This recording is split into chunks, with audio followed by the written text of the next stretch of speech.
बिस्मिल्लाहिर्रहमानिर्रहीम। अस्सलाम वालेकुम मोअज़्ज़ज़ नाज़रीन, मैं हूं आपका होस्ट खालिद बिलाल। सुन फेसबुक ते यूट्यूब चैनल जदीद सोलर सिस्टम।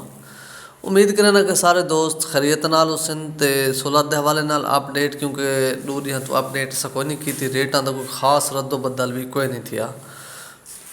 तो फिलहाल जी इस टाइम सारे लगी दी पोजीशन है पे कोई ज़्यादा डाउन रेट कोई नहीं था। मजीद भी जी हालात नज़र दे पैन तो जिनको और कनेडियन का रेट तो बिल्कुल डाउन थी कोई नहीं पिया, और जिनका दा रेट थोड़ा डाउन थी पे।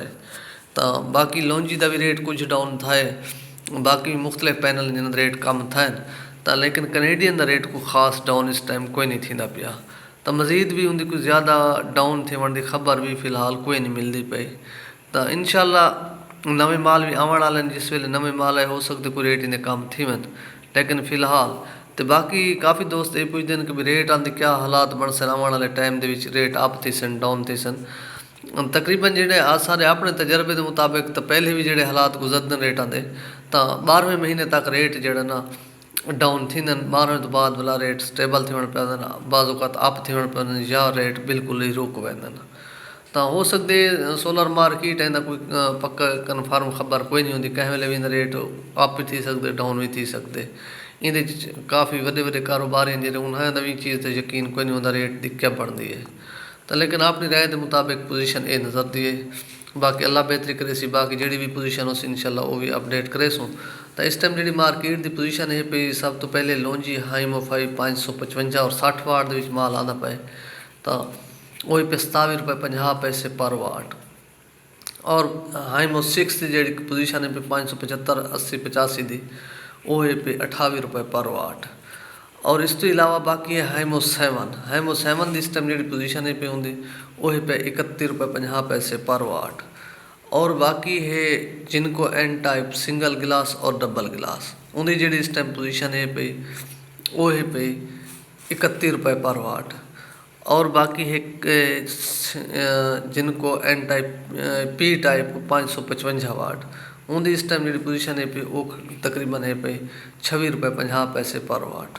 और इस तो इलावा बाकी है कनेडियन एन टाइप टॉप कौन, उनकी इस टाइम जी पोजीशन है पे वो है ₹32 पर वाट। और उनका जो पी टाइप का माल है पिया 550-55 वाला, वो है पिया ₹28 पर वाट, क्योंकि कनेडियन पी टाइप का भी रेट ज़्यादा खड़े थे।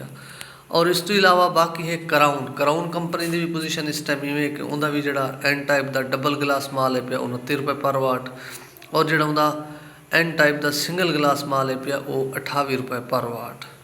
और इस तो इलावा बाकी है JA सोलर, JA की भी इस टाइम जी पोजीशन है पई, उनका भी जो एन टाइप का माल है पिया 580-85 वाला डबल गिलास, उनकी इस टाइम पोजीशन जी वो भी ₹30.50 पर वाट, और 30 बाज़ात मार्केट 30 तक भी विकता पे। तो उनका जो पी टाइप का माल है पे सिंगल और डबल वो 26 और ₹27 पर वाट। और इस तो इलावा बाकी है एस्ट्रो की भी इस टाइम पोजीशन मार्केट दी में कि उनका भी जो एन टाइप का माल है पिया वो भी ₹28.50 पर वाट डबल गिलास, और उनका जो पी टाइप का माल है पे वो तकरीबन 25 तो ₹26 पर वाट।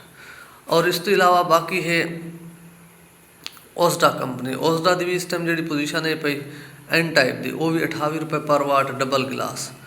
तो बाकी है क्यू सैल की भी इस टाइम जी पोजीशन चलती पी है, उनका रेट मजीद कम है पे, इन्ना तो ही तकरीबन ₹27 पर वाट एन टाइप डबल गिलास। तो उनके बाकी जो पी टाइप का माल है क्यू सैल का वो तकरीबन ₹25 पर वाट तक एक रेट का पी टाइप का 550-55 वाला वो मिल वेंदे। और इनके तो इलावा बाकी है ट्रीना कंपनी की भी इस टाइम पोजीशन मार्केट जी चलती पी एन टाइप डबल गिलास की ₹29 पर वाट, और उनका जो पी टाइप के माल इन पे वो तकरीबन 25.5 तो ₹26 पर वाट।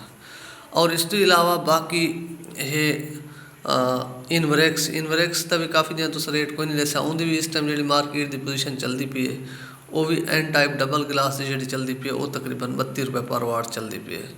और उनका जो बाकी पी टाइप का 555 हाल है वो चलता पे ₹28 पर वाट। और इस तो इलावा बाकी भी काफ़ी कंपनियां मार्केट के मौजूद हैं पिया।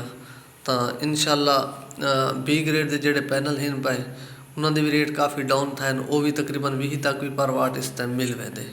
तो जोड़े इन ए ग्रेड के वो यानी कि उन्होंने स्टार्टिंग वन थी है ₹24 तो स्टार्टिंग थी वेंदी मुख्तलिफ कंपनियां की।